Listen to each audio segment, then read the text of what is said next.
Quinta Cumbre Continental de Pueblos y Nacionalidades Indígenas de la Yayala. La María Piendamó, Cauca, Colombia, del 10 al 16 de noviembre del 2013.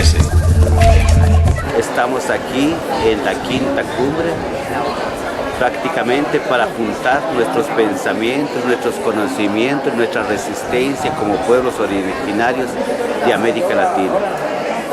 Estamos aquí también para proponernos una cantidad de actividades en los próximos años frente a todas las transnacionales que están agrediendo nuestros territorios.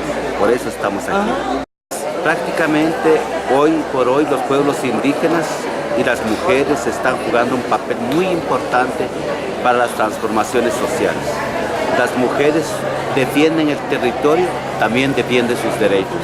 Están reclamando una situación de cambiar las condiciones desiguales que existen contra los hombres. Entonces por eso estamos aquí, para escuchar a las mujeres, escuchar sus comentarios, sus puntos de vista y apoyar en todas sus demandas para la construcción de un nuevo país. Porque los pueblos indígenas necesitamos prácticamente construir una comunicación a nivel de América Latina, porque la comunicación tradicional está a beneficio de los grandes ricos, de las transnacionales, y en todos los pueblos indígenas deben de construir sus propios instrumentos de resistencia y de divulgación de la situación en la que se encuentran. También en este encuentro están la juventud y niñez, que también están en una mesa discutiendo todos sus demandas propios como pueblos y como juventud y como niñez.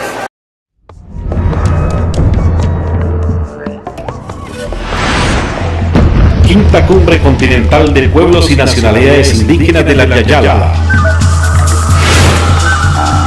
La María Piendamó, Cauca, Colombia, del 10 al 16 de noviembre del 2013.